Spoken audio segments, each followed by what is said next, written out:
Welcome to Metropolis Studios, Europe's #1 mixing, recording and mastering studio. Today we'll be giving you a virtual tour of the building. Thanks to A.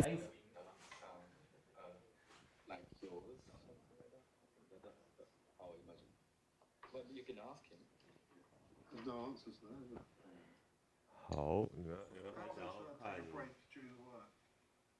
我还可以放一个给你们看，如果他们还在准备的话。他们看起来上线了吗 ？Hello，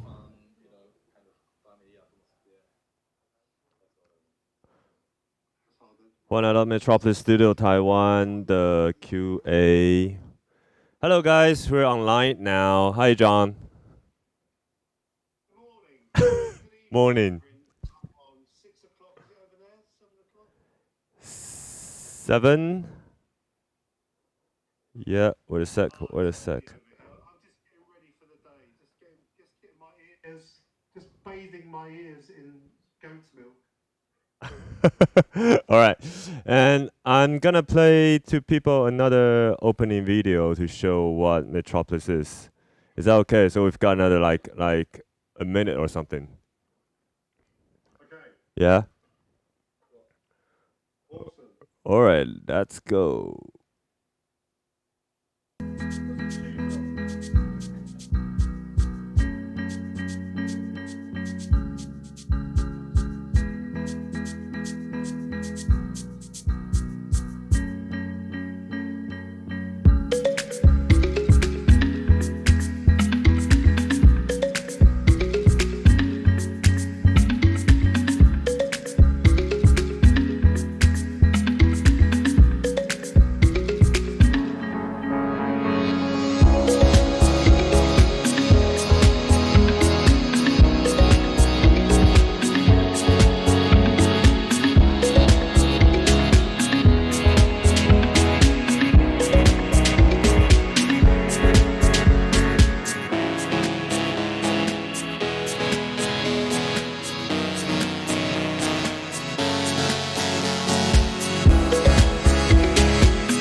Yeah, we're back. Okay.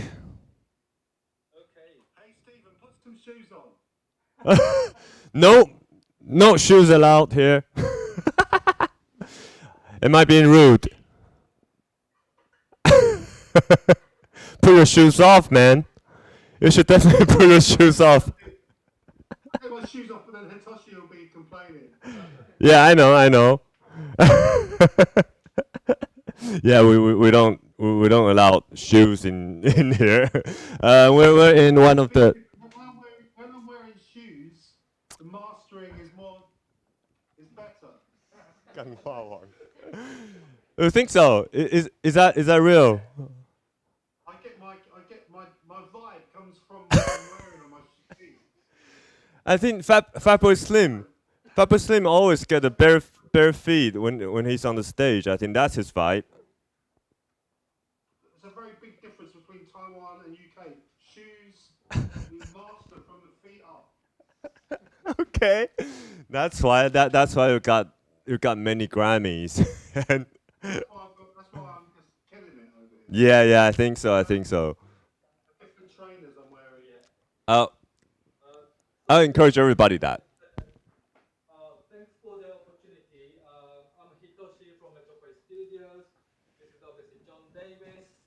And Stephen, can you tell us the beautiful people behind you? Yeah, we've got loads of people from the industry and from the university as well. So let's do one by one. Like introduce yourself, and at the same time, you guys can also practice your British English. Yeah. Yeah. Go blimey. Let's do it.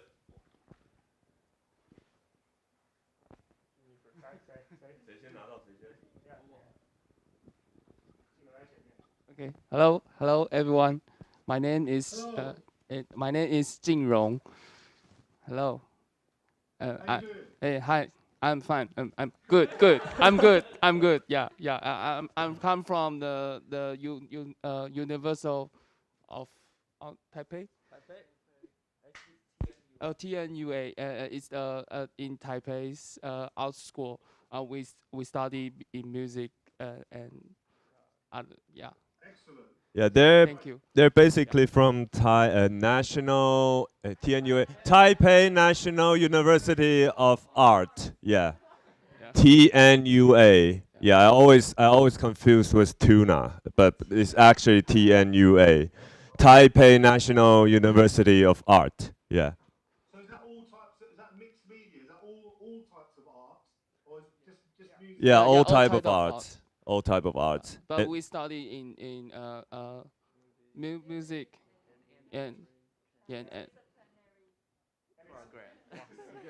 Yeah. They've got a program sort of like AMC. Yeah.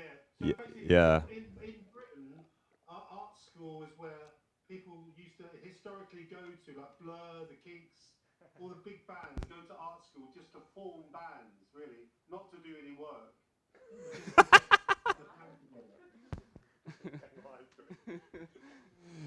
Yeah, so I think that's what they do. That's what they're gonna do, maybe. We'll see. Next. Good luck. Well, hello. My name is Hello, Yuqi. Uchi. Yuqi, yeah, YUCHI. I'm also a student from Tuna University.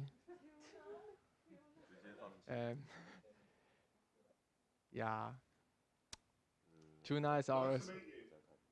What? Nice to meet you. Yeah, nice to meet you too. Next.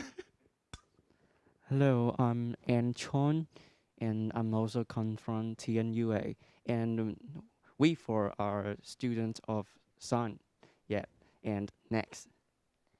Hello, Thank you. My name is Xiao Qian. Xiao Chen. Yes, and my major instrument is French horn. Yeah. French horn. Yes. Get out! Get out! Get out! Get out! We don't want French. The French horn. It sounds She's awful. genius of French horn. It just sounds shit all the time. It always sounds crap. Told ya. or Get out! or I'm kidding. bassoon. I'm kidding. Or bassoon. Or bassoon. All Yeah. of those. Bassoon oboe. sounds shit. That's what I'm talking about, John. And hi, I'm Kathy, and my major is cello. Can I stay here? Cello, no, I don't. I do like a cello. So you can stay. So she's good. Yeah, she's good. French horn. I'll let you stay, but please reconsider your instrument. Yeah, exactly. But they're in like contemporary music program, so she might She'll lead change. She'll- lead French horn to maybe console or stuff. We'll see. Okay, next. And this is their program leader. Hi. Hi, I'm Oh, Sun. hi, how you doing? Nice to meet you. Actually, I'm from New York, and since COVID-19, I used to work for Carnegie Hall for like 8 years. Since COVID-19, great. I came back to Taiwan and start teaching, and still doing some project for Netflix and stuff like animation and episode series. Oh wow, Yeah. that's amazing. Meanwhile, I established the program so it's sort of like mixture of film scoring and music production because I graduated from NYU and my teacher actually graduated from Atmos of German, so it's like a mixture of different cultural styles. So, wow. I wish we can bring more back to Taiwan, the international aspect of view, and like for Erchuan, the owner here, he also graduated from Berkeley. So I wish we have more like impact of different culture. That'll be great. That would be great for Taiwan. Yeah. So nice So meeting you. What's that? So you got you went over there during COVID. Yes. I for now since then I've become travel back and forth from New York and Taiwan, like half and half, or stuff like that. I'm visiting professor of the university, and I still work for what's that called? Sorry, Chamber Music Society of Lincoln Center, and also Carnegie Hall. Yeah. So Fantastic. Nice to meet you. I'm an engineer for recording. Recording Tonmeister training. Yeah. Oh, nice to meet you. Nice to meet you. Right. Thank you. Just a moment, Stephen. Yep. Probably you better to translate in Chinese now, because people are just talking in English. So maybe the audience on the online in the chat might not be understanding. No? Yeah, cool. Will do. Yeah. Yeah. Yeah, you want to do that Cool. now? Or 刚刚的那个吗？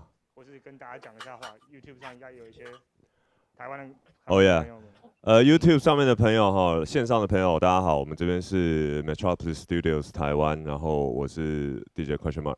那我们现在正在跟英国的Sound Engineer John Davis， 我们现在正在连线，所以大家如果有任何的问题想问 John， 欢迎在聊天室里面留下你想问的问题，英文、中文都可以。如果你留中文，我可以帮你翻成英文。那如果你等一下的 session 有任何听不懂的部分、有问题的部分，直接在上面尖叫，让我们知道，然后我们就会告诉你。OK， 好，我们继续今天的自我介绍部分。房间里一个都不能跑。Oh, John, Hello. Just want to let you know that guy over there is the owner of this studio. I won't say it's one of the best. It's the best studio in Taiwan. It looks amazing. Yeah. Which one? This is Erchuan. He's standing by the fridge drinking whiskey. It looks like he's over. Oh yeah, exactly. Yeah, Yeah. And wine and coffee, all the things you need. Yeah, It looks like a lovely facility. Exactly. Yeah, we try looks our like it's a great best. place. Yeah, nice to meet you, and we're happy to have you have the event happen in here. Thank you very much. It's nice to meet you as well. I'm looking forward to coming over. Hopefully Yeah, sure. next year.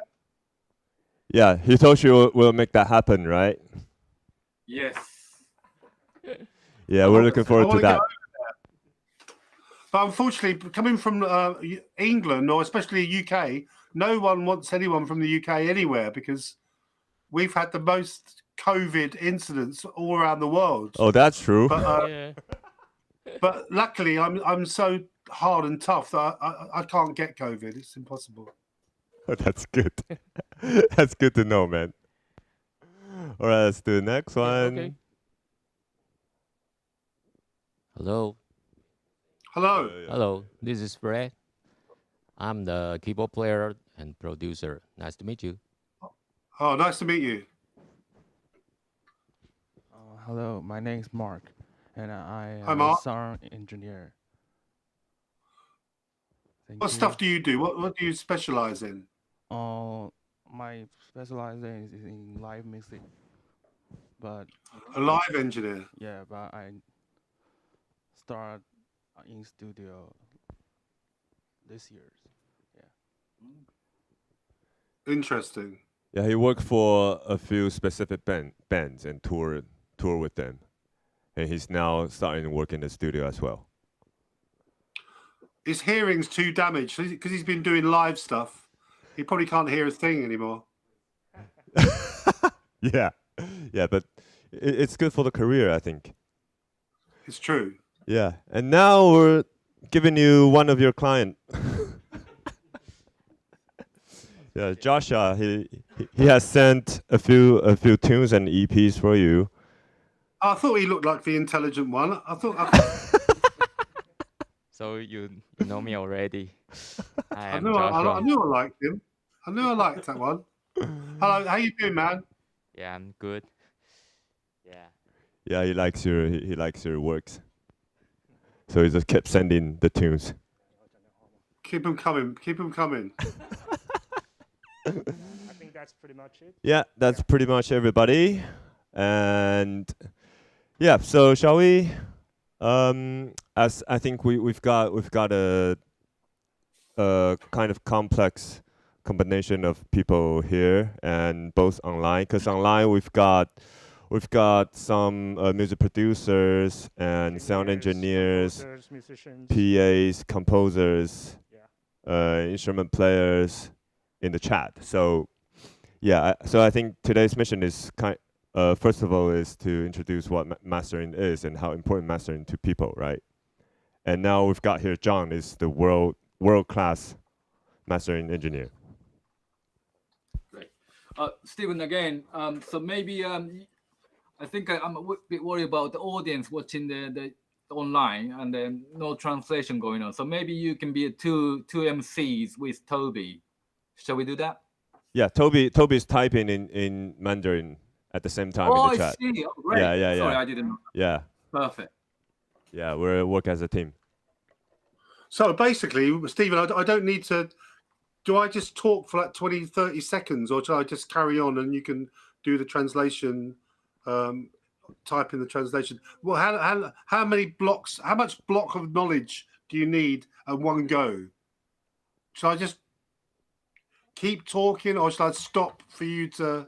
I think because we've got a few questions from a very basic level of mastering, so I think it's great to just maybe start introducing maybe something like a working flow, or. So if I show you around the room. That sounds great. We got your questions here. Yeah. Printed out. Yeah. 好，所以大家不用担心，我们的问题都有交给英国那边人，他们还把它印出来，所以等一下他们应该会一一帮各位解答。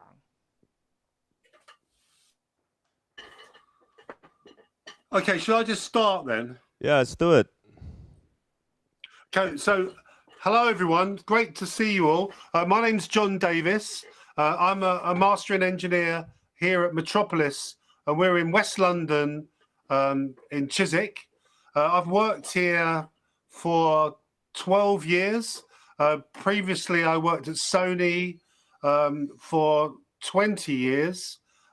So with mastering, the main thing, as opposed to mix engineers and recording engineers, is that we like to stay in the same place. It's all about the monitoring, and the mastering engineer can act as a stability. So when you've got a mix engineer is working in a specific studio or a recording studio that he's unfamiliar with, when the mixes come back to me, because I'm always here in the same place, then I can listen to things that he's done previously, and he can send me monitor mixes before he prints the final mix, so I can tell them what it's sounding like as far as I'm concerned, because the mix engineers have to move around. I stay here, so we can try and keep a steady flow of quality in terms of the amount of bass, tops, so I can adjudicate and help them when they're working in unfamiliar places. Also, sorry? They need to, I think maybe that was too long, right? So, yeah, go on, the translation. I think in the chat, yeah, they just said if they got questions. 你们 OK 吗？你们有听得懂吗 ？OK 哦，真的哦，有问题要讲哦，因为其他人我是不太担心啊。对，其他人我是不太担心。Yeah, in the chat they said if they got question they'll raise their hand, so it's fine. Okay, go on. Sorry. See? He's always interrupting. Yeah, so over here, if you want to bring over, so I can show you my room. We'll start off with, we'll show you my speakers. So these are the PMC BB5X. These are the reference speakers that I use all day. These are the top of the range. I mean, they're £40,000 each, but they're amazingly accurate. And I know that the main part for a mastering engineer needs good monitoring, neutral room, so that any decisions that I make, I know that I'm making them for a valid reason. A lot of people now are working from home, from their bedrooms, so a lot of the time they don't know how much bass is going on their track, and they could be sub bass they never ever hear, and people are mixing on smaller and smaller speakers. So it's good just to have someone before the tracks go onto Spotify or turn into CD or vinyl, that my job is like a way of just checking everything so the mixes will sound good, whether coming from a phone or from 8-foot tall speakers. It's just getting the sound correct when you're working in a room which is neutral. So but the most important thing really is my ears and the monitoring in here. So I've worked here for 12 years, so I'm really in tune with whatever comes in. I can work very quickly and know that I'm doing an accurate job. So, but another thing is that I like to be able to not only work in the box. A lot of people now, just through choice or expense, are working in the box digitally, and so when it comes to the mastering stage, I'm able to come out through my A to D, from a D to A, into my desk, where I've got some choice EQs that, in my mind, you cannot replicate in the digital format. For example, the Avalon, I've got an Avalon EQ, which is basically which I use for air on the tracks.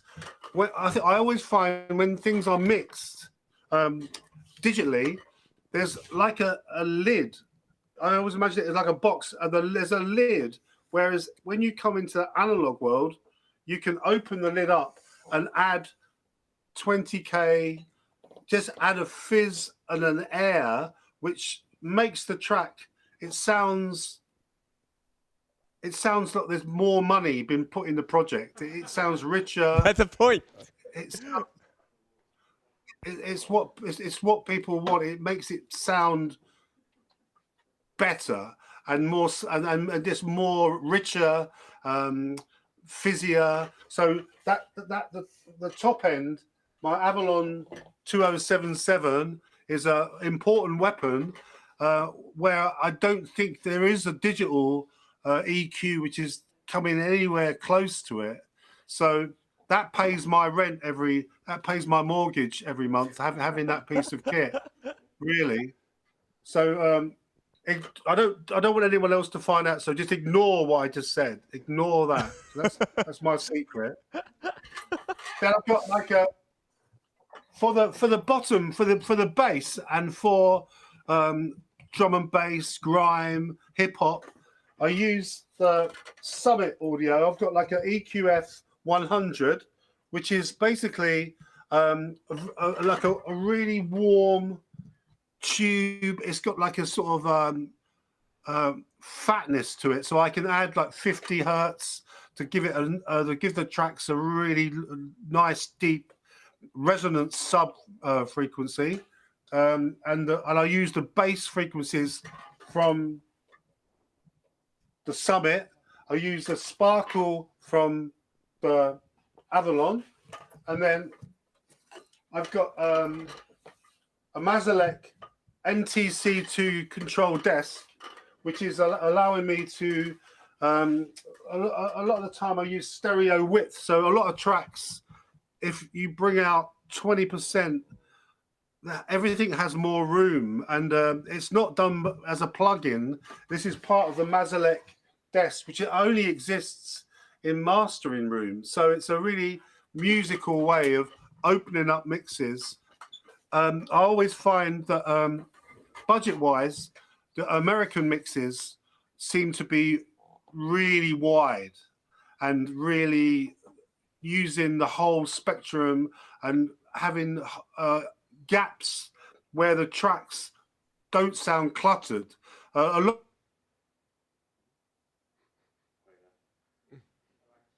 Hello, we lost you. A lot of the time, and so it's nice for me to be able. Wait, can you say it again? Can you say it again? So, hello. USA. USA. Yeah. USA.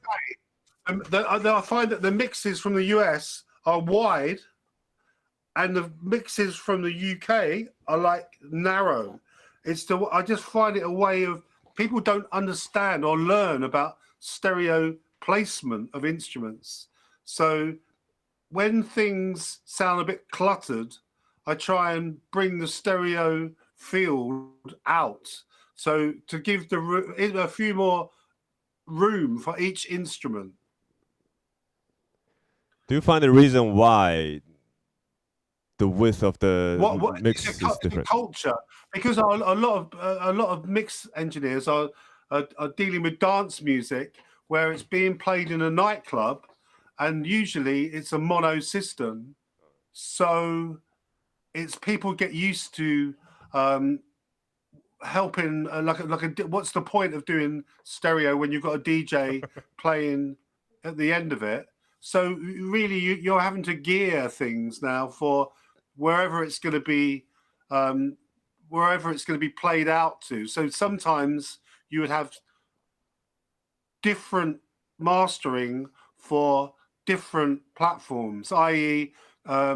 Spotify sounds different to Tidal, sounds different to Apple, sounds different to vinyl, sounds different to radio. So you could end up like a golfer with 7 different EQs in your golf bag and trying to place each one for whatever format suits it. But in the real world, we know that if you start doing separate mastering for separate formats, people always use the wrong one. People are stupid. So I try and just do one. I try and do one giant mastering per track and just do one version and then chop it off. For vinyl, for example, vinyl doesn't take high-end frequencies very well or really low end. So I can roll off everything below 60 hertz or 40 hertz and everything above 15K to make the vinyl master. Spotify. Well, there's another question about the loudness. I think you had a question about LUFS and how things are mastered in terms of different platforms. Can I stop you there? Like, is there any like big labels or mainstream labels they have ever done different masters only for different streaming platforms? Because budget-wise, it's not everybody's doing that, right? Budget-wise, it's really hard. I mean, I would do it. I've done it for bands like the Gorillaz, or Led Zeppelin, U2, Killers, where they had the budget to be able to say, you know what, we want to try and get Spotify. What I've noticed when do you have Spotify in Taiwan? What is your streaming platform? Mainly Spotify or Apple Music. Yeah, Spotify or Apple Music. We've got a few local brands. And yeah, and another one called KK Box. It's a local platform. a good idea, or well, a good piece of knowledge is basically when you get when I master a track and then I the next day it appears on Spotify, and then I A/B between what I've mastered and what Spotify are playing back. There's a tendency definitely to lose some sharpness and some 10K, some 8K, 10K. It's usually sounding to me a couple of dB dollar than what I send to Spotify. So I have a tendency, if someone wants me to do a Spotify EQ, I will just make the track a little bit brighter than I would normally do to compensate for Spotify slightly dulling it. And it's not the same thing with Tidal and Apple. Their translation seems to be a lot better, but specifically Spotify, I would actually make the track a little bit brighter. That's cool. I didn't even. But it's the same that. for on radio. In the UK, we have Radio 1, where most of the bands want to get their music played on. But Radio 1 use such a high level of compression. They use like a 30-to-1 ratio compression, which means that tracks that what sounds good on Radio 1 are tracks that just have a cappella, a bass line, and a kick drum, and no more music, no French horn, no none of that, because sorry. I find that mixes that sound good on radio are very, very stripped back. You can listen to Billie Eilish.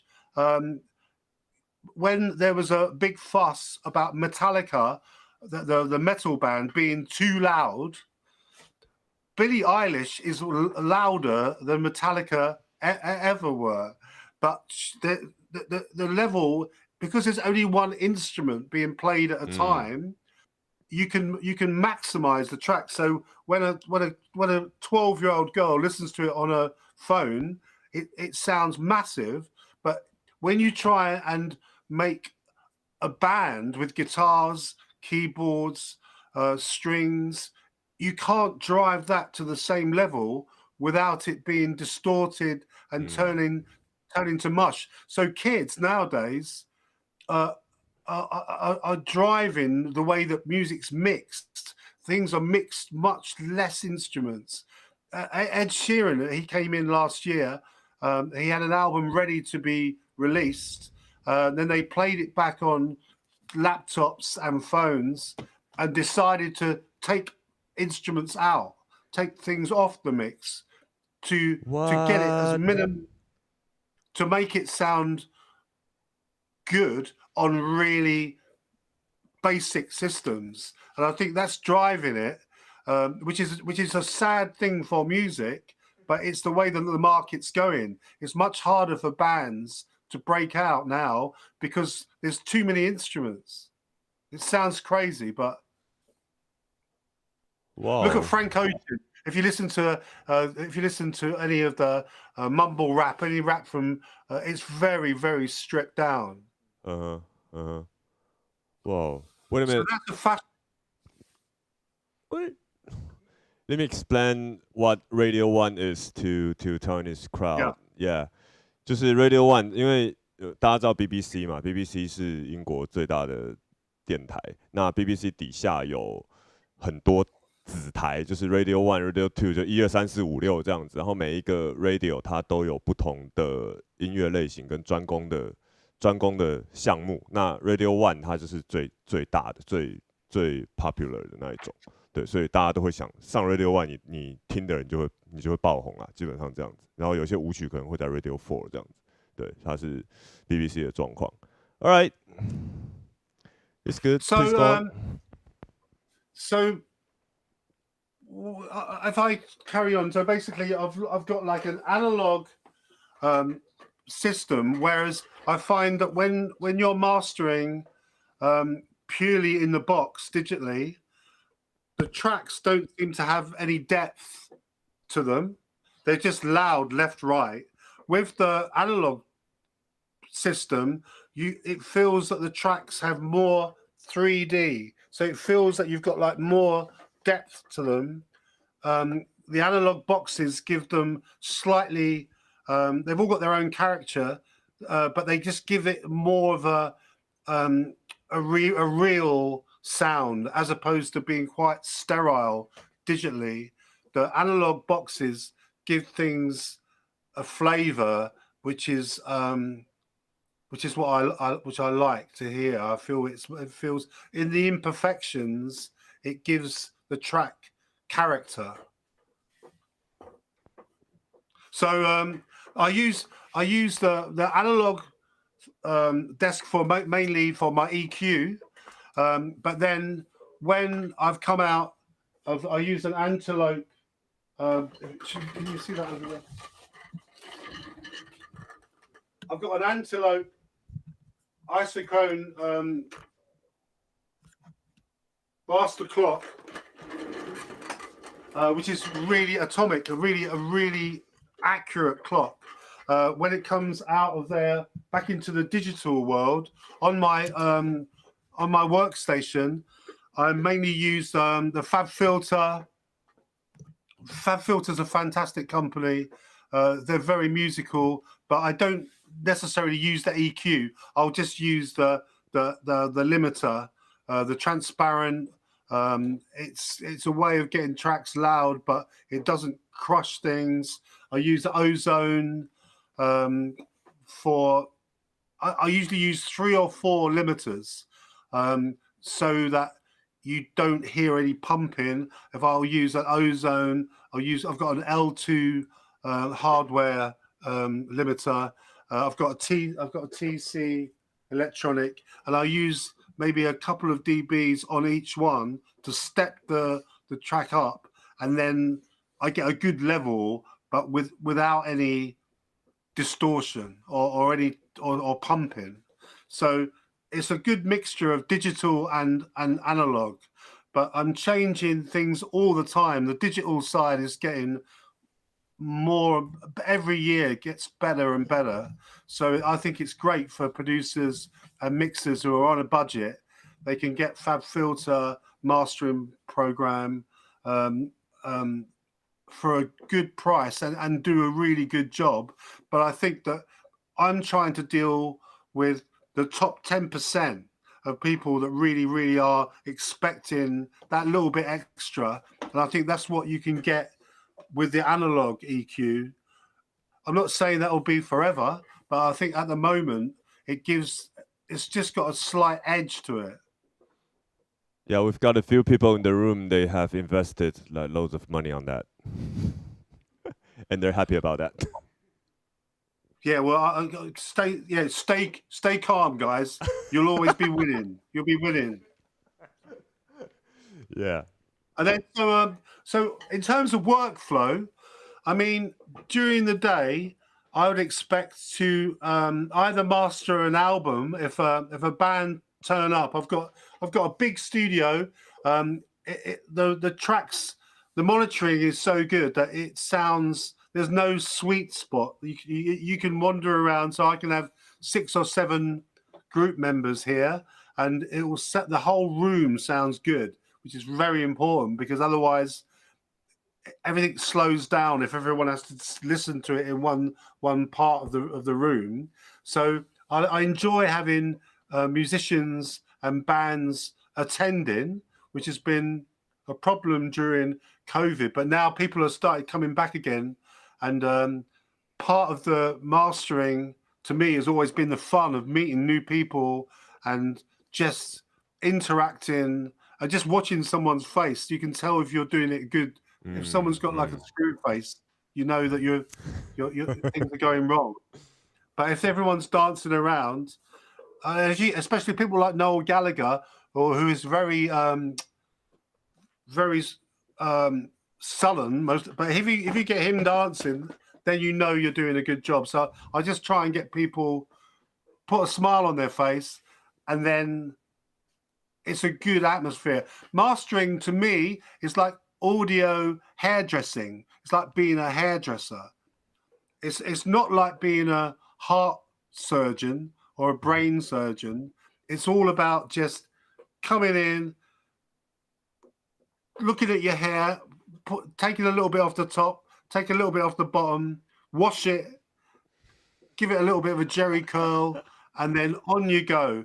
Mastering shouldn't be a long process. It's something that should be half an hour is a good time to spend on each track. And then after about 2 or 3 hours, I'll just take a walk around the block just to get a bit of fresh air.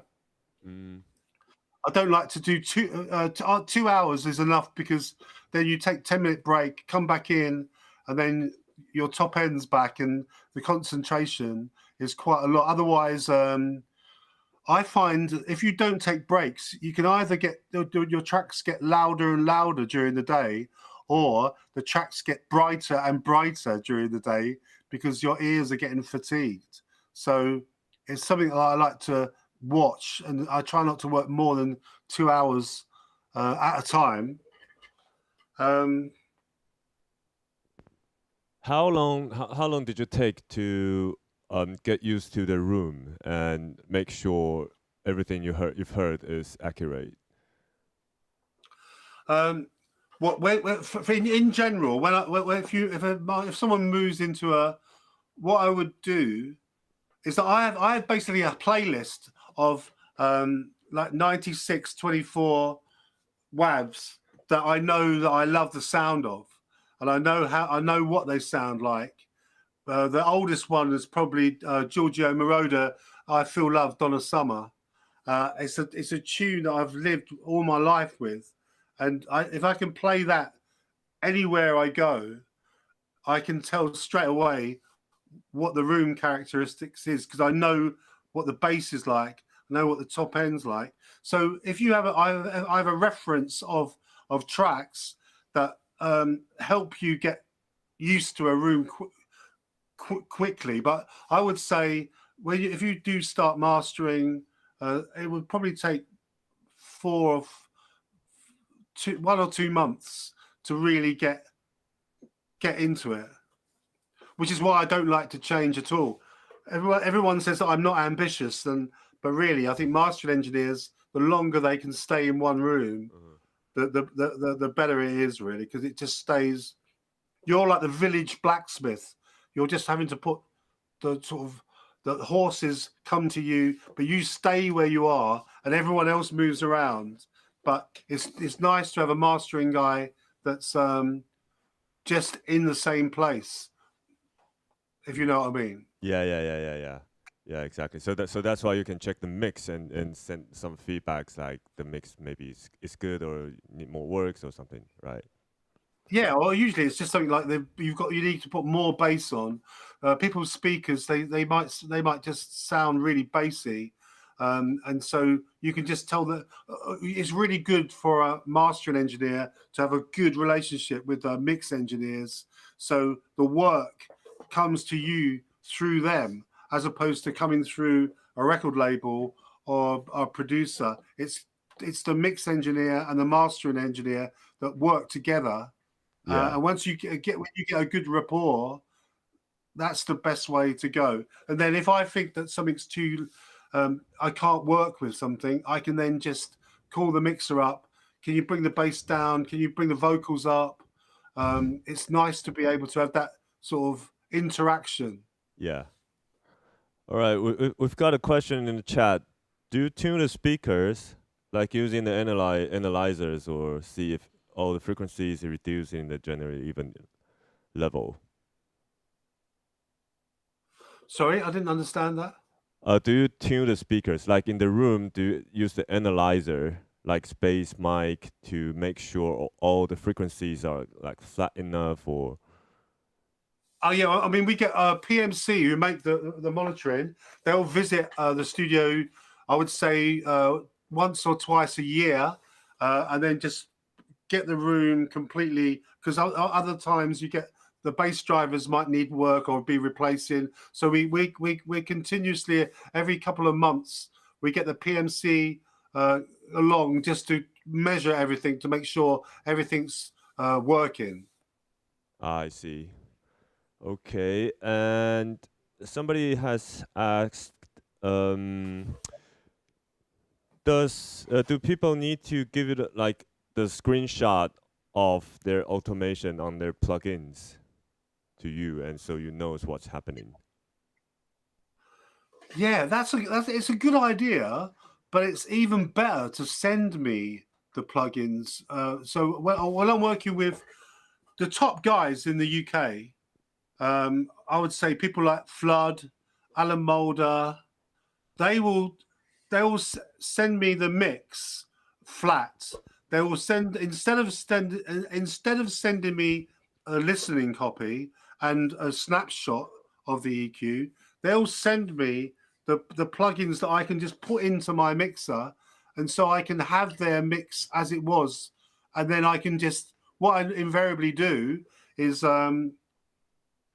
what I find is a big problem is that when bands have done an album and they've got a listening copy made by the mix engineer, i.e. a loud version with Fab Filter or Ozone, they get used to that. And then if I change things too much, the band don't know whether it's better or worse. So if the mix engineer can send me the actual mix settings so I can set it up as they had in the room, and then what I normally do is just swap over the EQ, the digital EQ, with the analog EQ, so you get that 5 or 10% sweeter sound, and then usually everyone is happy and approves it. So it's good. It's good practice to send the mastering engineer a snapshot of what you've done. But if you could actually just send the files so I can just download them onto my computer, then I know exactly where they are. Sometimes when you just send a picture of just, you don't get any detail. You don't know what else is happening apart from the one page. Sometimes it's several pages you need. So it's best to just send me the actual So it's like files themselves. Like stems. No, it's like you can just sending me the settings of the Fab Filter. Send me the settings of the Ozone. Yeah. And then I can just load them up. Mm-hmm. And then it's like a halfway. So the mixer is happy because you've used his plugins, but then I can just change it the way I like it. But it's not a massive difference. So the band are more, or the artists, it's not confusing for them. I've just made the album sound better by just using the EQ analog as opposed to the digital EQ. Yeah, so I see. It's very subtle. So you just work on the extension of the version they mixed, right? Yes. And there's another one. How loud should the AudioFS should be mixed in general? Well, it's always a good idea to send the mastering engineer a limited version of your track, the way that everyone wants things to be. People say to me, I want the track to sound very warm and very analog and very organic. But what they really want to say to me is they want me to smash the hell out of it, but just don't tell them. Hey. So if I get sent a limited copy, I like to, if people can send me a version without the limiting, with 4 or 5 dB of headroom, so I get a chance to use my luxury immaculate kit and then use the same limiting as them afterwards, then we get the best of both worlds. But it's I just go by ear. I don't really look at lofts. If you master by how loud something is, you're not using your ears anymore. And so when things start sounding too distorted, I stop. And then usually it's like 9 or 10 lufts, or I find that even though Spotify, their loudness normalizing brings the tracks down to, if they think it's too loud, all they're doing is turning the volume down. And I feel that if you make things purely for Spotify, so they don't have to turn it down, the tracks then sound not glued together. They don't sound dense. So I don't mind things that are loud and then have to be turned down, because in the real world, the top 200 tracks of the year are always smashed to fuck, basically. They're just as loud as, and that is the real world. Yeah. So as long as it sounds good, it doesn't matter. The louder, the better, I think. Okay. And there's another question. I think that's for the previous question. Yeah, can we go back to the previous questions? Somebody asked, like, so you mean if they sent you the settings of the plugins they used, is that did you mean is that on the master track or that's on the stem? Yeah, I can load that. I use Sadie, so I'll get a template. I'll put my Sadie up, and then I can load the settings straight into my mixer on my Sadie. So I can load the whatever plugins people have used. I can put them in as they wanted them to be, and then just add them into my mixer, and then just choose what I like is best. Yeah, and then I can either. What I meant is, like, if people put, say, Fat Filter on their master channel, and they send you the screenshot of that settings, right? So you can recreate that at your side. But if they use like multiple stuff on different tracks in the mix, does that work if they send you all that details? Oh no! I wouldn't expect that. It would just be the main, like you've got 4 or 5 dB of limiting on the transparent or modern, or just the basic things, and everything else I can just work around. Oh, but yeah. instead of sending me a picture, you can just send the setting itself, so I can load it straight in. I see. So I think hopefully that answered the question. And then I think we can give some time to everybody in the room if they've got some questions. Is that okay? Yep.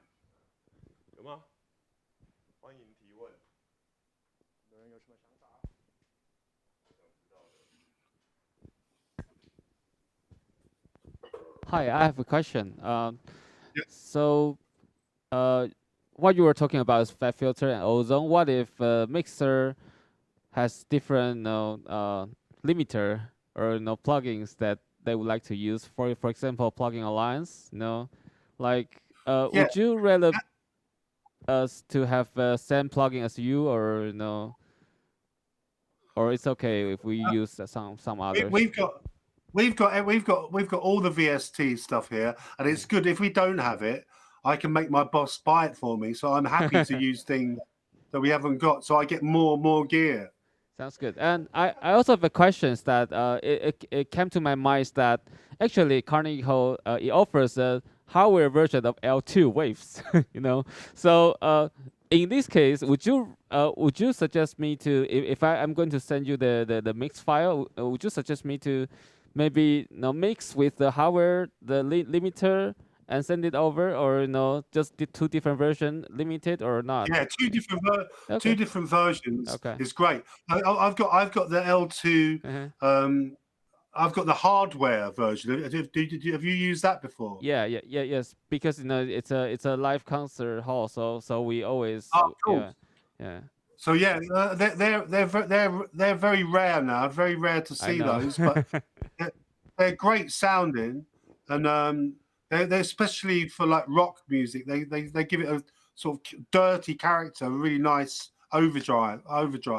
Right. So in this case, you suggest me to maybe send 2 versions, limited and not, right? Yeah. Okay. Limited and not, and then I can just choose between the 2. Got it. Thank you. I've got another one. What's the best way to give the mastering note? in your opinion? Mastering notes. I mean, I've had people send me photographs of like volcanoes and pictures of skyscrapers and pictures of Godzilla walking along a high street, saying I want the bass to sound like Godzilla. So the best thing, I like that. The best thing to do is just send me 3 tracks on Spotify, links to tracks that are in the same ballpark, or things that you want to what you want it to sound like. I have so many people that will are working in their bedroom on GarageBand, and then they send me like Single Ladies by Beyonce and say, I want it to sound a bit like this. And you go, you must be crazy, mate. You've only got GarageBand. So it's but it's good. It's good to send audio references for things that that you want to be in the same ballpark. If you want to be on a playlist, a hip hop playlist, or you send stuff in that it gives the mastering engineer a more of an idea. The most common problem in mastering is when you're providing the client, well, the client will say, I want to sound like this Drake track, and then, which is hotter than hell. And then when you do it, they say, oh, it's a bit loud. People not understanding that when you're guided, the mastering guys want to know where you are, how loud you want it to be, and then everything else is usually just best left up to our judgment. A few audio references is the best way for us to understand what the client wants, I think. Yes, that's true. How about the phrasing in the mastering notes? Like somebody, would say like, I want it to be cloudy. I want it to be really. Yeah, I mean, I had someone yesterday said, I want this track to sound like, they said citrus, like a citrus fruit, and I was like, what? And he said citrus, lemon, not lime. And then it's like. So then I luckily I had a switch on that said, yeah. So sometimes people say different countries. I worked with Killers. Brandon Flowers from Killers said he wanted the track to sound a bit edgier. And so when he said edgier, I thought he meant like more aggressive, like more brighter, 3K aggressive. And then when he came back the next day, he said, no, I wanted it to be edgier, like with more bass. And I was thinking, what? How does edgier mean more bass? But he's a Mormon, so it's like it's a strange religious thing, maybe. So yeah, it's hard to explain music with verbally, but it gives you an idea. I mean, any information, it's better to have too much than too little. So would that work better if they put it more technically? Like as much as they just the best thing to do is just send in a reference, a mixed reference of how they see their track, how they want it to be, how loud they want it, how bright they want it. There's a tendency now to I mean, I did. Are you familiar with the band Jungle? Yeah. Jungle. They're like a new like electronic pop band. Yeah. I mastered their single, and they came back to me the next day and said, "Oh, we like it, but it's a bit too good." And I'm like, "What do you mean? What do you mean it's too good?" And there's a tendency, fashion-wise, is for things to sound amateur and lo-fi. Lo-fi, yeah. You have to know what market that the people are working in. Some people, you want it to sound as rich and as expensive as possible. Silky kind of. Other people just want it to sound like basically shit. But they like it like that, so you have to know what they want. Oh yeah, right. So we've got another question here. Like said, like Billie Eilish, and she's got some really big tunes, and they've got loads of hard clipping sound. So that kind of distorted hard clipping sound. Did it make that in the mix, or they want you to do that in the mastering level? No, that would be.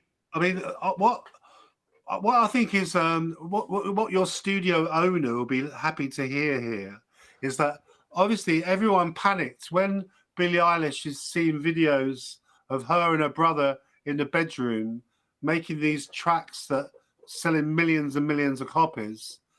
They are not showing the mastering stage of the process where their mastering engineer is is taking the elements that they've got and he's really the one who's getting the level and I think they send stems in. I mean, but if you listen to the mixes, they're able to become so loud because there's so few elements in the track. There's only really one instrument playing at a time. So it's harder for the track to sound distorted. So you can push the level an extra 3 or 4 dB above you could if there was more instruments in the mix. So, but in answer to the question, I think it's the mix is minimal, and so therefore their mastering guy can push and make the tracks super loud without sounding mushy. They still cut through, and so people try and get when a Billie Eilish track is on a playlist, it'll always just be a little bit louder, and to the frustration of other mix engineers and other artists. But it's the way that the track is mixed, and it's so stripped down that that's what people have to learn. You can't just make any mix really loud. It's got to be just tonally as minimal as possible. And that is the fashion at the moment. So do you have any recommendations for that kind of mix? What? Yeah, I mean, you'd listen to the mixes. I mean, there was another band. What was that drum and bass band from Australia that were really big? They did. They were the first drum and bass from Australia. I can't think they were good. Not Flume, not drum and bass. 10, 15 years ago. Oh. They were like there's certain artists. I would say, listen to like is James Blake. Is he big in Taiwan? James Blake. I think people know that James Blake. Yeah. James Blake, or like certain.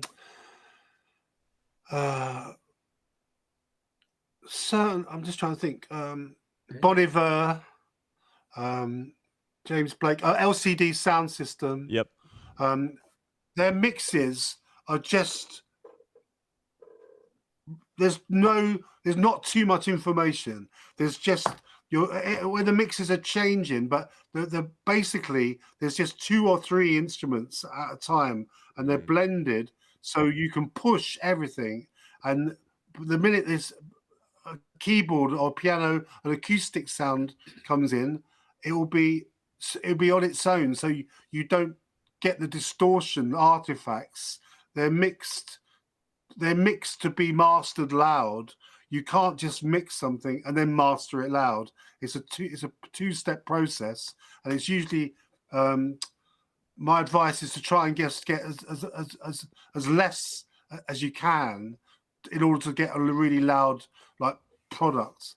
In terms of singles, especially like pop singles, you want it to be on a playlist. You want it to be out there and for it to really register. And it's good to be able to think less is more. Okay, but if they want that kind of clipping or like distorted sound, should they do that in the mix? Yeah, but also send a version with the limiter off so that the mastering engineer can do his thing, as opposed to, there's nothing worse in the States, in the US especially, the mix engineers have had bad experiences with mastering, I think, and so therefore the mastering engineers just get sent a sort of sausage with there's nothing they can do apart from put the ISRC code on the track or put the put a gap in, and then you've got a room with all the gear, but you can't use any of it. Yeah. So in that case, I have to become friends with the mix engineer's assistant, and we have to wait for Michael Brower to go home, and then the mastering assistant, the mix assistant, will send me a version with the level dropped, so I can work with it. So it's like you have to be clever and cunning. Yeah, I see. Okay, sorry to interrupt. The last question, please. Yeah.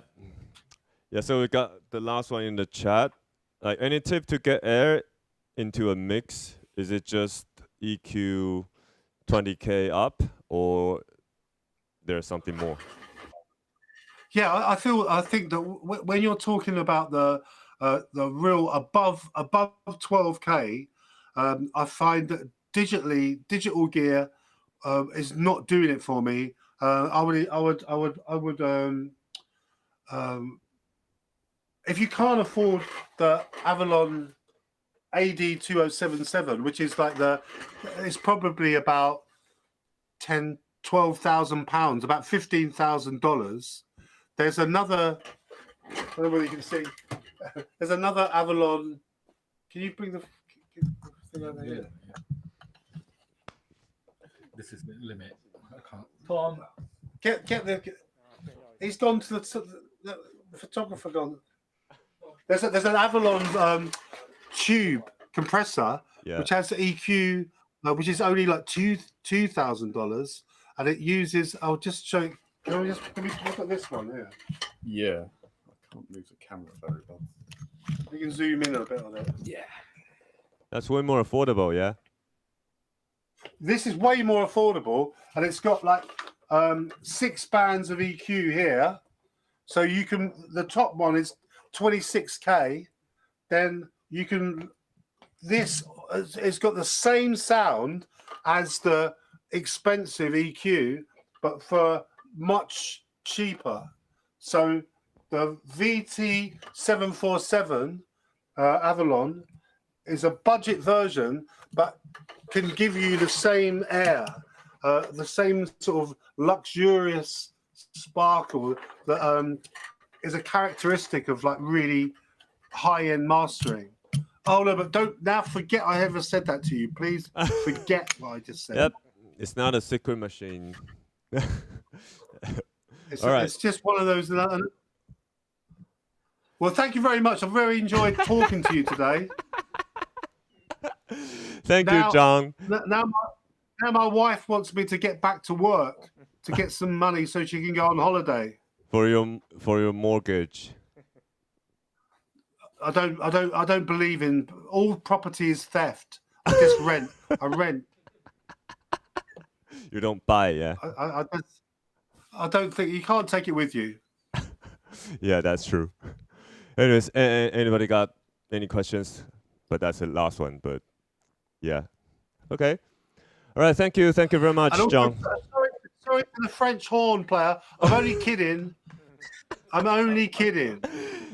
It's all right. She's crying now. She's crying now. All right then. See you later. Yeah, see you. Thanks, John. Bye. Bye. Bye. Thank you. All right, now we're gonna change the room to Mike Hillier's room. So we're gonna watch a bit of the video.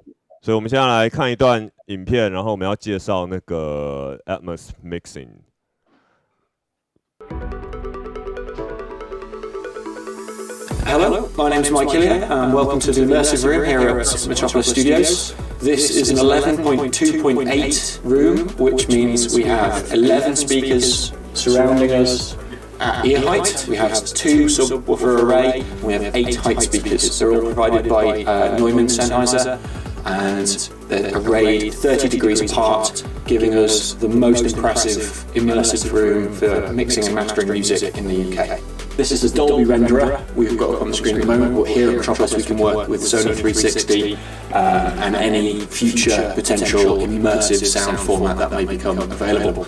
So on the Dolby software, what you can see, as the music plays, these little green dots appear on the screen, and we can move those dots around to place music anywhere around the listener's head, above the listener, behind the listener, in front of the listener, to the sides. We can move those in real time, we can do automation, we can do all of those things to get the most incredible immersive sound that we can get from this system. We do all of our mixing and mastering in Pro Tools. We've had to develop some new techniques for mastering in surround. It's not the same as mastering in stereo. We've developed those techniques here in-house at Metropolis, and you're going to ask me some questions about it later.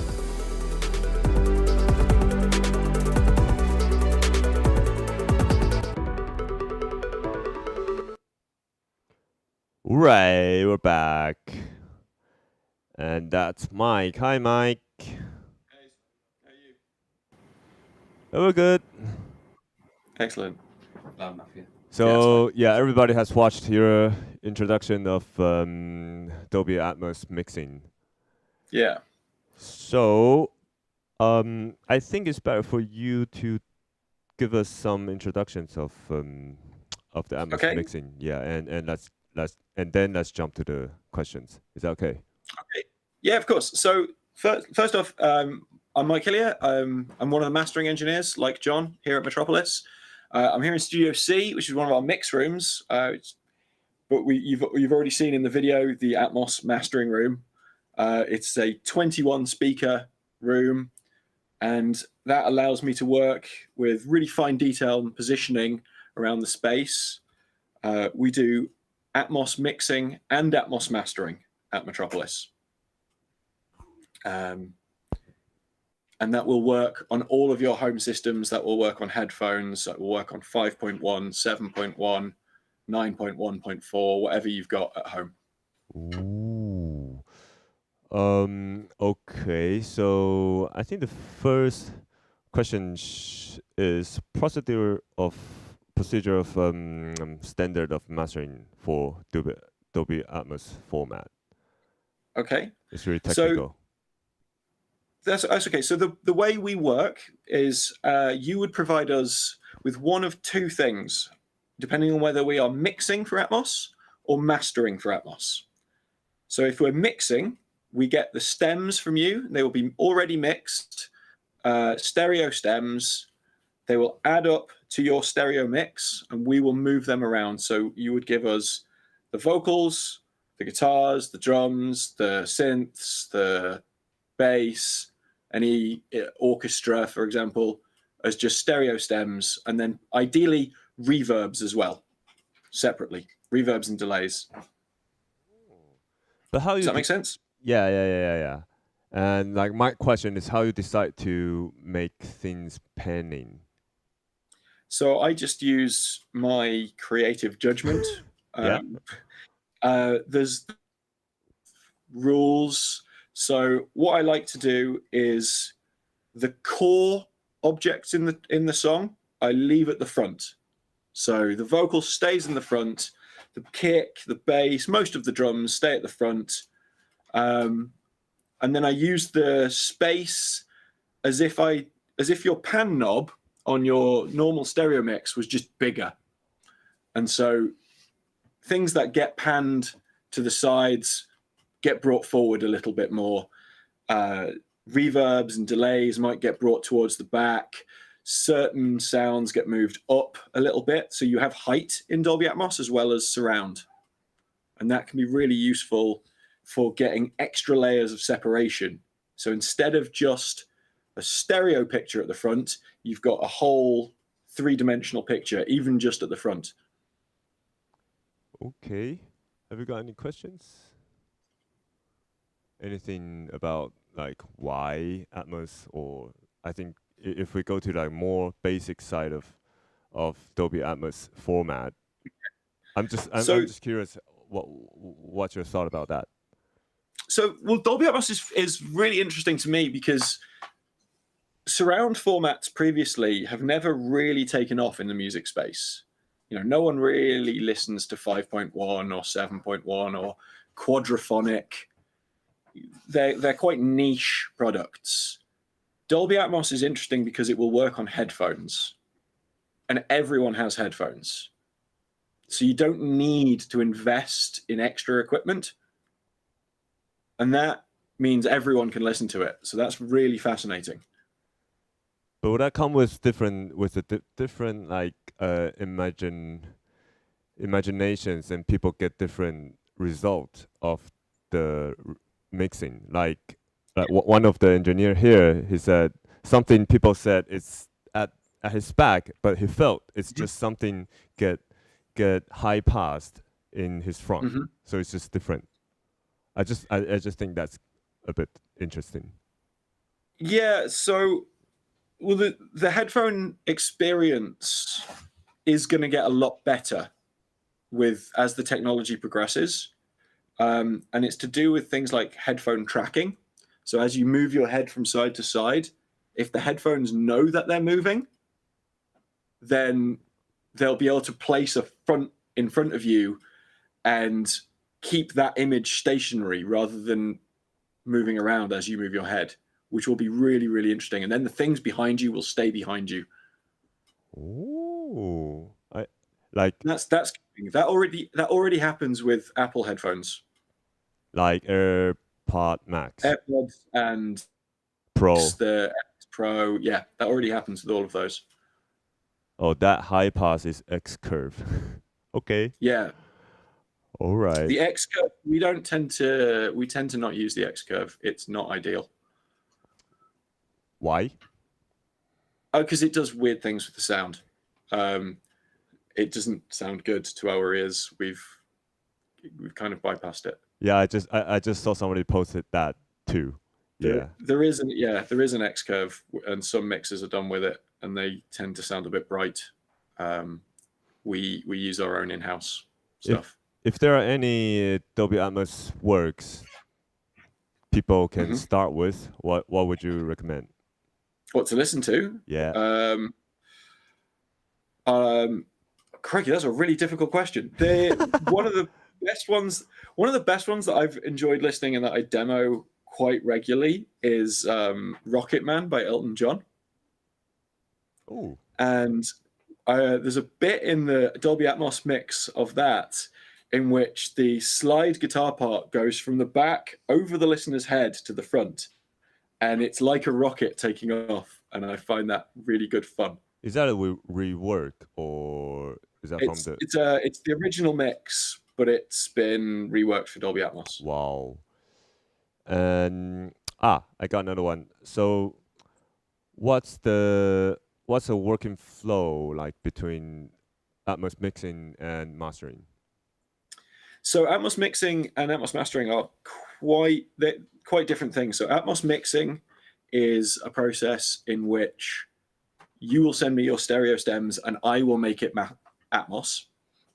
And when I'm finished making it Atmos, which the process for that is just panning, really. It's trying to keep the mix the same as always, but panned. I then go into mastering mode where I add my limiters, my EQs, compressors, and we've had to develop a bunch of techniques here to do that because you're not working with a stereo bus, so you have to use side chains, you have to use grouped EQs, and the workflow for that, it's not overly complicated, but it did take a little bit of finding the right way of getting that to work that sounds good. So what should people provide you for Atmos mastering? For Atmos mastering, then the best thing to provide is either the Dolby file straight out of the renderer, or the ADM file, which is the adaptive broadcast wave file that you can create. But in that case, you would already have done your Atmos mix, and so the Atmos panning and all of that work would already have been done by you if you just wanted mastering. Okay, I think it's time to let's try pass the mic. See if somebody's got questions over there. Why for a general customer use Atmos? 我怎么讲？为什么他们对一般消费者要给他们 Atmos 而不是一般的2.1就好？2.1不够吗？为什么要给一般的消费者 Okay, so he's asking about why generally customer will choose this Atmos format instead of traditional stereo. What's the? Is that for when you say the customer? Do you mean the listener or the music producer? I think listeners. So the listener. Well, the listener's getting a more immersive experience. The mix on headphones is a very different, you're completely surrounded by the music rather than it coming out of a left channel and a right channel. That isn't always the best thing. Certain music doesn't sound wonderful in Atmos. Simpler arrangements don't work as well. Busier arrangements work much better. Busier I think works more and more busier as in more parts, more instrumentation at the same time. Then Atmos gives you more separation, so you can pick out exactly. If you're listening to a full orchestra in Atmos, you'd be able to pick out all of the horn parts individually, and each of the violin parts. You'd be able to hear each one separately, rather than as just a group in stereo, and that can be really fascinating. But it definitely depends on the music. And I think going forwards, as more music is produced with Atmos in mind from the very beginning, where the arrangement has Atmos in mind, the songwriting has Atmos in mind, things are going to get way more interesting. And as a listener, you are only going to want to hear it in Atmos. And it'll be the same as with going from mono to stereo. You just won't want to listen to the mono version of a song that was produced with stereo in mind. Yeah, so that basically you just open a whole new space. Yeah, it's you've got height and you've got depth. You don't, stereo. You just have left to right. Got it. Oh, we've got another one. So do you set all your speakers at the same level and flat frequency response, or the surround is -3 dB lower level? Because in the movie world, the surround is -3 dB. Yeah, so I didn't do that in my room, so I'm not entirely certain. That was pre-configured for us by Dolby themselves, so I don't know if they're at -3 is the honest truth. What I can tell you for certain is that we don't have all of the speakers flat. We have a DAD software running with different curves on different speakers to give us a better flat response, and we're tuning that every day a little bit more and a little bit less to get the best response out of the room as we can. Okay, so basically the room is calibrated really. The room is calibrated. It was calibrated by Dolby. I see. So what's the general LUFS target of Atmos mastering, and how is it calculated? So the LUFS target on Dolby Atmos is very strict. You have to produce Dolby Atmos masters at -18 LUFS. That is calculated from the 5.1 down mix in the Dolby renderer. So it's created for you in the software that they provide. Dolby. So the plugin is from Dolby, right? It's not a plugin. It's actually separate software. I see. There's two versions of the software. There's one that will run your DAW computer, and we actually use one that's on a separate computer. So they're called Dolby Atmos Production Suite and Dolby Atmos Mastering Suite. We use the Mastering Suite on a separate computer. So you need to separate all. So that runs digitally, right? So you just send the. Yeah, it's completely digital. Okay. So we send 128 channels from one computer to the other computer over Dante. Oh, got it. So hopefully that answers your question. And anything else? Hi, I've got the question is that I've made some mixing cases is that I've got the kick and bass, and sometimes we've got to make the kick and the bass put in the sidechain to make the kick more stronger. But in the Dolby Atmos cases, don't we just put the kick in front of our face and bass just put it back? In this case, does we actually need to sidechain it, or is just make it work to listen it cool? I would recommend you keep the sidechain relationship that you've got going on already, partly because I actually like the kick and the bass to be coming out of the front and center in the same way that they would in a stereo mix. I like to create a really rock solid stereo-ish image in front of the listener for the song, the core elements of the song, the kick, the bass, the vocal, the snare. And so I do that. I might use a little bit of height to give some separation. So I tend to give the vocal a little bit of height, not too much, just a touch. I give the snare a little bit of height just to create a little bit of extra separation between those elements. And you could do that with the bass as well. Just give it like a tiny degree. Yeah, we lost you. A sidechain connection into your mix. That's probably into your stems. Sorry, that's probably the best way to send those stems for Atmos. Can we start it again from around 40 seconds? Because we lost you for 10 seconds. You lost me for 10 seconds. Okay. Yeah. So let's say I didn't just answer that question. Because I don't know 30 seconds ago. I recommend in that instance that you keep the sidechain compression from your mix into your stems for working in Atmos. Okay. I don't put the kick or the bass behind me or away from me or pull it out at all. I tend to leave the kick and the bass at the front and the center. In fact, sometimes I narrow them ever so slightly rather than left and right, because that allows you to use the center speaker in a 5.1 arrangement. And most Dolby Atmos systems will have a center speaker. What I do instead sometimes is I give elements at the front height. So I might give the vocal, which will be front and center, a bit of height. That helps you to give it some more separation. I might give the snare some height, and I might give the bass a little bit of height if it's clashing with the kick too much. Okay, I got the answer. Thanks. Thank you. So do you have any like recommendations for people who's just stepping into Atmos mixing world? Or who's really interested in that?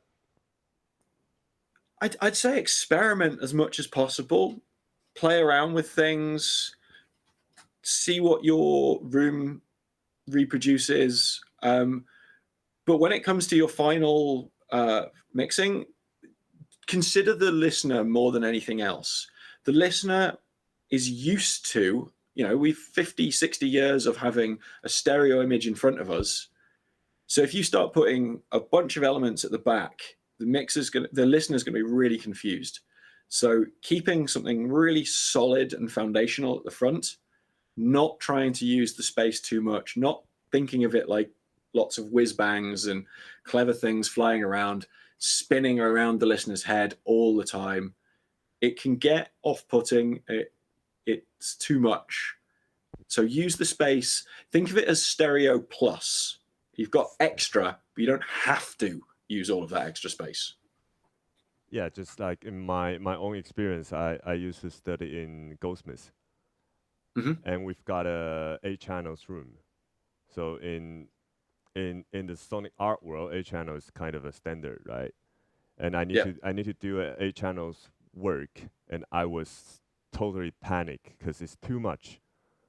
I don't know what to do, and it's just too much. Why do I pan that sound around, and why? And I was so confused. Yeah. So if you think in terms of trying to produce the stereo image in a space, you know, that will give you get you a long way there. So things like reverbs and delays work quite nicely behind you. Atmospheres work quite nicely behind you, but primary instrumentation, it should be in front of you. If you're watching a band on a stage, all of the instrumentation is in front of you. You don't want the harpsichord off to the side and behind you. It just would be weird. Mm-hmm. So how you like? So that's I think that related to how you choose what should be the bed, what should be the subject, right? No. So objects, and the difference between an object and a bed is that the bed is fixed 7.1.2 channels. And so you can still use the rear as a bed, but what you don't get is, as you move up from 7.1.2 to 9.1.2 systems, 9.1.4 systems, you lose that extra definition, and sounds will swap from one speaker to another without going through the speaker in the middle as they pan around the space. So you've lost definition by using the bed. So I would just advise, where possible, to avoid using the bed unless you know that the sound is only ever going to be out of the speakers in the bed that you're using, which is fine for anything at the front or anything that's fully at the back but at the ground. But if you want any height at the back, the bed doesn't have height at the back, so it will just use the height at the front instead. Okay, I see. So my advice is use objects for everything you can. My bad, sorry. I see. Okay. So should we get to the last question for people in the chat and in the room as well? If you got any questions, 还有问题吗？如果还想要知道多一点关于那个Atmos mixing 或 mastering 的话 ，Yeah。还有吗？没有想聊什么 Atmos。Hi, sorry, just quick question. Hi. You since you mentioned that you have a mixing and mastering service for Atmos, I'm just wondering, it's a practice work. I'm wondering if we work as a for mixing service with you, do we still need to pay another for mastering?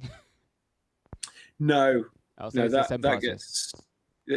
We do all of it. If you're doing the mixing with us, I'm a mastering engineer. I am never going to let that product out of the door. Got it. They've gone. Got it. Thank you. So wait, I lost connection. We lost you for another 10 seconds. Can you do that again? You're a mastering engineer, and then? I'm a mastering engineer. I don't let anything out of the door of Metropolis without it being mastered. So everything you send to me will be mastered. Oh yeah, now we're talking. And all right, we've got another one. Binaural, because Apple got their own binaural decoding, and that's quite different from Dolby, right? So if we render, if we set off or far in the rendering, and we've got MP4, and we threw that into iOS device, and that'll sound different from we render the mix. This is all correct. Yeah, so how you... Apple's MP4 rendering engine ignores the binaural settings in the Dolby renderer. 再次物理性定格 Important when you're... Wait. Oh, again? You lost me again. Yeah. You lost me for 10 seconds. Okay. So again. Apple's MP4 renderer doesn't use the binaural settings in the Dolby renderer. It ignores them completely. We don't have any control over it. There's nothing we can do. So what we think is really important is that we check everything we do on headphones, both on non-Apple headphones and on an exported version with Apple headphones on an iOS device. And we always do that. So we have an iPad down in the Atmos room. We have a set of AirPods Max in the Atmos room, and we'll check everything on those. So it sounds loads of back and forth of like cross-checking. It's a lot of cross-checking, and it would be really nice if Apple just did what everyone else does rather than their own thing. But they're not going to listen to us. Say that louder.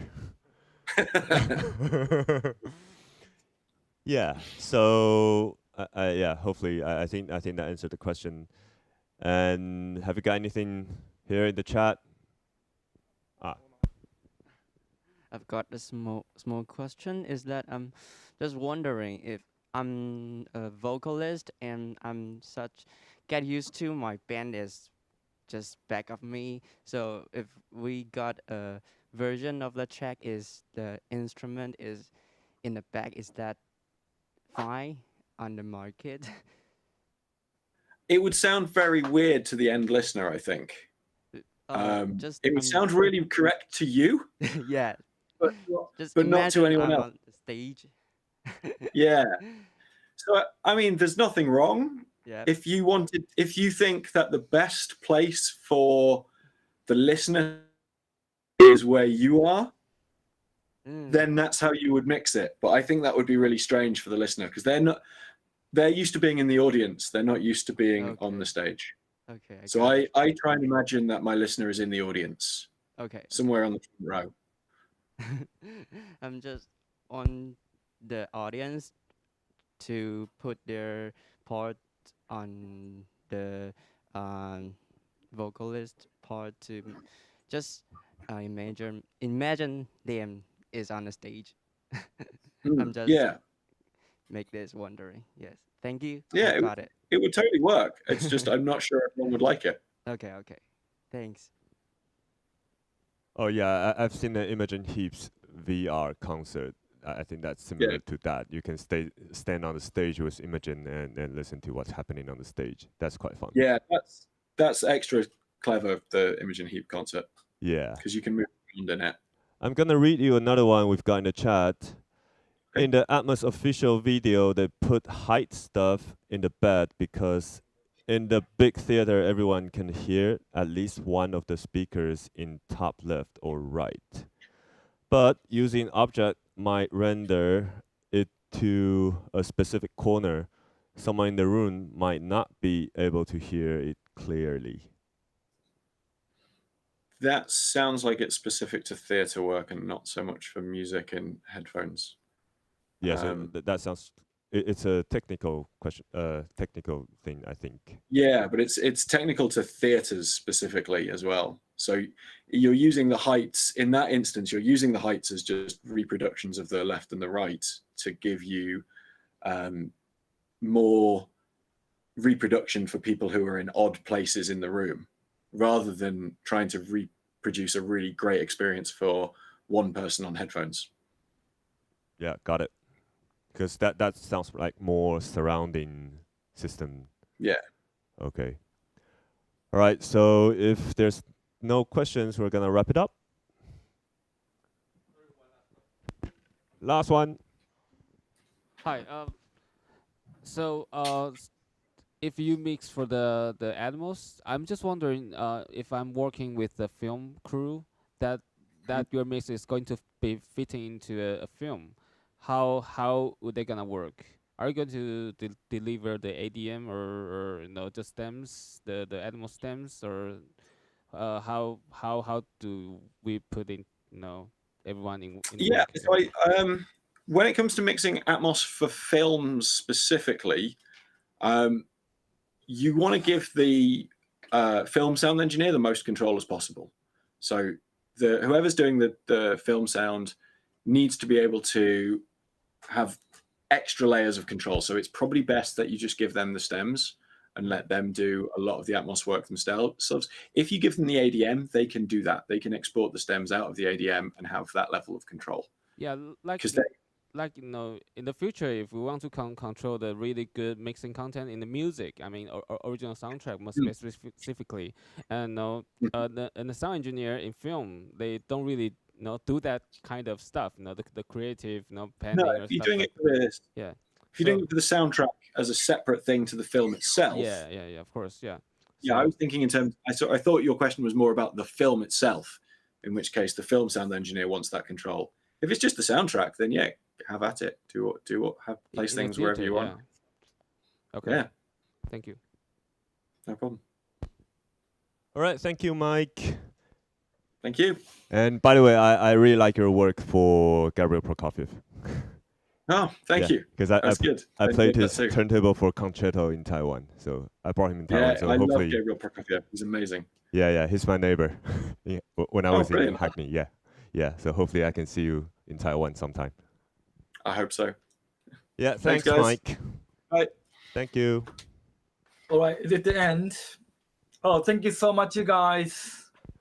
He told you we need to And, see you. We need to see you. Yeah, Oh, get yeah, sorry. down. Yeah. So all the questions and the complaint goes to Stephen, please, not me. Yep. Please. Yeah, mail me for all the price and whatever you want to know. Yeah, just 可以 Facebook 问我，或者是直接寄 email 给我。All right. Yeah, Stephen, aka DJ QuestionMark, he is 24/7 open, like 7-Eleven. Thank you for explaining. Like, all right, like so Family Mart. Like Family Mart, yeah. Okay, hopefully I'll see you soon. And thank you, London. Thank you, Metropolis. Bye. Bye. Bye. 谢谢大家，我们就下线喽。有问题的话，麻烦到 Metropolis Studios Taiwan 的粉专，我们可以为您解答，或者是直接 email 我。我是 DJ QuestionMark，拜拜。